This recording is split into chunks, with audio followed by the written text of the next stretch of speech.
যতই ৩৭০ আসন পাওয়ার দাবি নরেন্দ্র মোদী লোকসভায় দাঁড়িয়ে করে থাকুন না কেন, বাস্তব পরিস্থিতিটা কিন্তু ততটা অনুকূল না বিজেপির পক্ষে। এসব বলে দলীয় কর্মীদের হয়তো চাঙ্গা করা যায়, কিন্তু মানুষ কি প্রভাবিত হয়?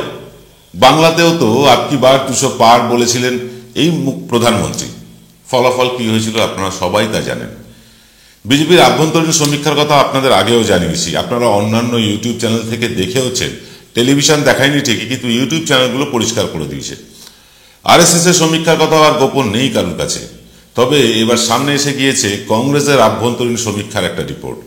আজকের এক্স ফ্যাক্টর হবে তাই নিয়ে।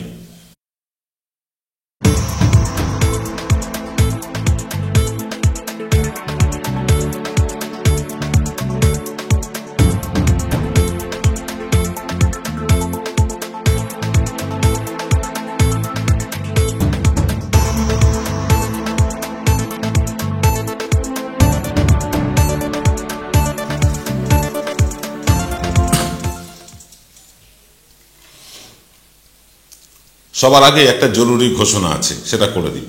তৃণমূল কংগ্রেসের বিস্ময় প্রতিভা দেবাংশু ভট্টাচার্যের উত্থান কিন্তু সোশ্যাল মিডিয়া থেকে। এই মুহূর্তে তৃণমূল সমর্থকদের কাছে অন্যতম আকর্ষণের কেন্দ্রবিন্দু, আবার তার বিপরীত মেরুতে থাকা রাজনৈতিক নেতাদের কাছে ব্যক্তিগত আড্ডায় তিনি চর্চার বিষয়। সাধারণ মানুষেরও দেবাংশুকে নিয়ে প্রশ্নের শেষ নেই। আমরাও প্রচুর প্রশ্ন পাই দেবাংশুর জন্য। সবার কাছে হয়তো ওনার ফোন নম্বর নেই, তাই জমে থাকা অনেক প্রশ্নের জবাবও পান না অনেকেই। কিন্তু আগামী শনিবার আপনিও সরাসরি প্রশ্ন করতে পারবেন দেবাংশু ভট্টাচার্যকে এনকে ডিজিটালের দর্শকের দরবার অনুষ্ঠান চলাকালীনই ওনার সাথে কথা বলার জন্য নম্বর দিয়ে দেব আমরা। 1 ঘন্টার এই অনুষ্ঠানে আপনাদেরও স্বাগত জানাই। এবার সরাসরি চলে আসি আজকের অনুষ্ঠানে। কংগ্রেস যে সমীক্ষা সারা দেশে চালিয়েছে তাতে দেখা যাচ্ছে সব মিলিয়ে তারা 110টি আসন পেতে পারে। এটা তাদের সমীক্ষা। কোন কোন 10টি আসনে তারা পাবেন বা জিতবেন সেটা খোলাসা না করলেও দেশের বেশিরভাগ সেফোলজিস্ট এবং পলিটিক্যাল অ্যানালিস্টদের ধারণা কংগ্রেস আপকি বার সেঞ্চুরি তো পার করবেই। আর কংগ্রেস যদি সেঞ্চুরি পার করেই ফেলে, বিজেপি নিরঙ্কুশ সংখ্যাগরিষ্ঠতা পাচ্ছে না কিছুতেই। অর্থাৎ 272-এর যে ম্যাজিক ফিগার তা ছুঁতে পারবে না এবার বিজেপি, যদি কংগ্রেস সেঞ্চুরি পার করে। তাদের কংগ্রেসের নিজস্ব সমীক্ষাও বলছে 210 থেকে মার্জনা করবেন। বিজেপির নিজস্ব সমীক্ষাও বলছে যে তারা 210 থেকে 212টি আসন পেতে পারে। এ খবর আপনারা বিভিন্ন ইউটিউব চ্যানেলে দেখেওছেন, বিভিন্ন সোশ্যাল মিডিয়ায় প্রকাশ হয়েছে। যদিও গদি মিডিয়া এসব দেখায়নি, কিন্তু বিভিন্ন সোশ্যাল মিডিয়ার মাধ্যমে বিজেপির আভ্যন্তরীণ রিপোর্ট এসছে, তা হচ্ছে 212 আসন তারা পেতে পারে। তারপরও কিন্তু বাকি থেকে যাচ্ছে প্রায় 60টি আসন। যদিও আরএসএস তার নিজস্ব সমীক্ষা অনুযায়ী বিজেপিকে সর্বসাকুল্যে 160টি আসনে পরিষ্কার জয় পেতে পারে বলে দেখতে পাচ্ছে। 40টা আসনের জয় পাওয়া কঠিন হলেও অসম্ভব নয়। অর্থাৎ ঘুরে ফিরে সেই 200 আসনই দাঁড়াচ্ছে। যদি ধরে নিই বিজেপি সারা দেশে 220 আসন পাবে, তাহলেও আরও 50-60টি আসনে কিন্তু বিজেপিকে জিততে হবে ক্লিয়ার মেজরিটি পাওয়ার জন্য, এবং এটা করতেই হবে তাদের। 220 আর বিজেপি আর কংগ্রেস হচ্ছে 110, এই হলো 310। বাকি আঞ্চলিক দলগুলোর হাতে থেকে যাবে প্রায় 235টি আসনের মতো। এর মধ্যে এনডিএ জোটের শরিকেরা সবাই একসাথে 25টি আসন যদি পেয়ে থাকে, তাহলেও আঞ্চলিক দলগুলো যারা ইন্ডিয়া জোটে সামিল বা সামিল নয়, তাদের ঝুলিতেও সম্মিলিতভাবে প্রায় 200 আসন থেকে যাবে। অন্তত পাটিগণিত তাই বলছে। তার মানে নির্ণায়ক শক্তি কিন্তু হতে চলেছে এই আঞ্চলিক দলগুলি। এইসব নিয়ে বিস্তারিত ব্যাখ্যায় যাওয়ার আগে আপনাদের কাছে একটা ছোট্ট বিরতি চেয়ে নিচ্ছি। আসছি সেই বিরতির পর। সেরাই যখন হাতের কাছে, অন্যটা কেনই বা কিনি। আজ বাঙালির ঘরে ঘরে একটাই নাম সুন্দরিনী, সুন্দরিনী, সুন্দরিনী, সুন্দরিনী, সুন্দরিনী।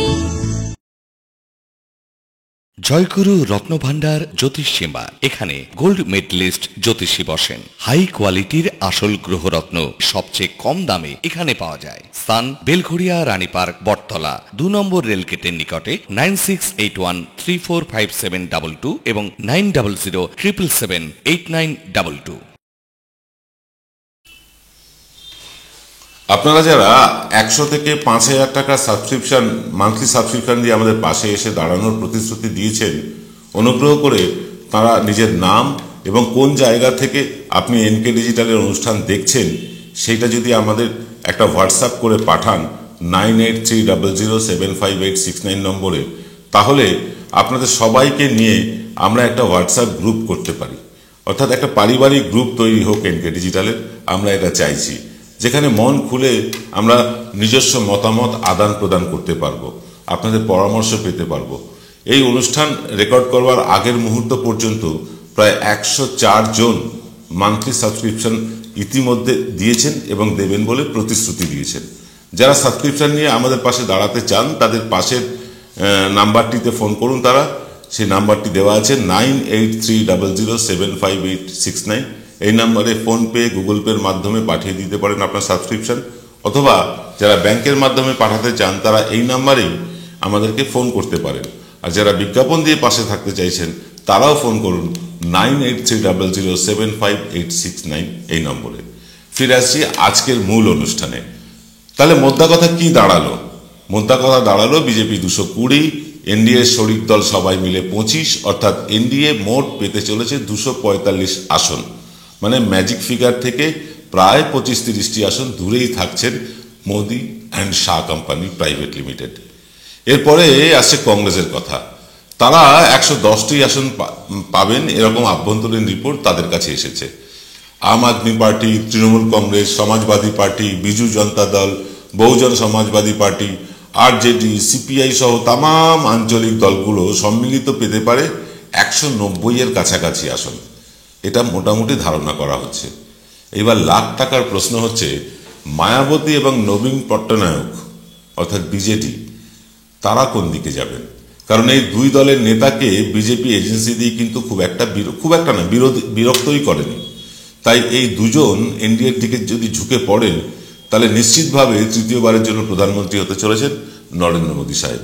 কিন্তু বিজেপি কখনোই বগলে ক্রাচ নিয়ে চলতে চায় না, চাইবেও না। নিরঙ্কুশ সংখ্যাগরিষ্ঠতা তাদের চাই যেন তেন প্রকারেণ। অন্যের ভরসায় সরকার চালানোর বান্দা কিন্তু অমিত শাহ, নরেন্দ্র মোদী নন। তাই তাঁদের মূল টার্গেটের থেকে পিছিয়ে থাকা প্রায় 50-60টি আসনে জয় পেতে তারা মরিয়া হয়ে উঠেছেন। সেই আসনগুলো ছড়িয়ে ছিটিয়ে আছে পশ্চিমবঙ্গ, বিহার, ঝাড়খণ্ড, মহারাষ্ট্র, মধ্যপ্রদেশ আর কিছুটা হিমাচলে। পশ্চিমবঙ্গের রায়গঞ্জ, আসানসোল, ব্যারাকপুর এই 3 আসন তাদের হাতছাড়া হবে, এ ব্যাপারে বিজেপি নিশ্চিত। তবে তৃণমূলের থেকে তারা কাঁথি, তমলুক, কৃষ্ণনগর, আরামবাগ ছিনিয়ে নিতে পারে এবং ছিনিয়ে নেওয়ার ব্যাপারে তারা যথেষ্ট আশাবাদী। কিন্তু বিগত লোকসভা নির্বাচনে 18 আসন পেলেও এবার অন্তত 2-3টি বাড়তি আসন পেতে চায় তারা পশ্চিমবঙ্গ থেকে। মুখে যতই 35 আসনের কথা অমিত শাহ বলুন, আসলে টার্গেট কিন্তু 20 থেকে 22টি আসন। এরকমই সম্ভাবনা আছে এমন রাজ্যগুলোর মধ্যে অন্তত 50 থেকে 60টি আসন তারা তুলে নিতে চাইছে। সেই সব আসনে জিততে তারা সর্বশক্তি নিয়ে ঝাঁপিয়ে পড়বে। অর্থাৎ 550 আসনের মধ্যে বিজেপির পাখির চোখ এখন মাত্র 50 থেকে 60টি আসন। এই আসনগুলো পেতেই তারা কিন্তু বিভিন্ন সরকারি এজেন্সিকে কাজে লাগানো ইতিমধ্যে শুরু করেছে এই 50-60টি আসনের জন্য। এরপরেই আসবে কেন্দ্রীয় বাহিনী। ইতিমধ্যেই তৎপর হয়েছে আইটি সেল, টেলিভিশন মিডিয়াও তাদের কাজ শুরু করে দিয়েছে পুরো দমে। আর সবশেষে প্রায় এই 50-60টি আসনের খেল দেখাবে কিন্তু ইভিএম। তাও সব বুথে নয়, 20 থেকে 25% বুথেই যদি ইভিএম খেলা দেখাতে পারে তাহলেই কেল্লা ফতে। এই 60টি আসনের জন্যই সুপ্রিম কোর্টের আইনজীবীদের বা কংগ্রেস সহ অল্প সংখ্যক বিরোধী দলের যে বিরোধিতা চলছে ইভিএম নিয়ে তা কিন্তু অগ্রাহ্য করছে নির্বাচন কমিশন। বাকি 480-90টি আসন কিন্তু অত্যন্ত পরিচ্ছন্নভাবে হবে। আর 60টি আসনের 20-25% বুথে ইভিএম কারসাজি হলেও মিডিয়ায় তা গুরুত্বই পাবে না। আর আপনিও কি ভাববেন? আপনিও ভাববেন এগুলো তো বিচ্ছিন্ন ঘটনা, এরকম ছোটখাটো ভুল ত্রুটি বা বিচ্যুতি এগুলো হতেই পারে এত বড় দেশে। আসলে এই ছোটখাটো এবং বিচ্ছিন্ন ঘটনায় আমার আপনার ভবিষ্যৎ নির্ধারণ করে দেবে। আমাদের কাজ হচ্ছে খবরের ভেতর থেকে খবর তুলে এনে আপনাদের সতর্ক করা, আমরা সেটাই করে রাখলাম। এবার আপনারা সেই সতর্কতায় কান দেবেন কিনা সেটা কিন্তু ঠিক করবেন আপনারাই। দেখা হবে আজ রাত 8টায় থার্ড আই অনুষ্ঠানে। নমস্কার।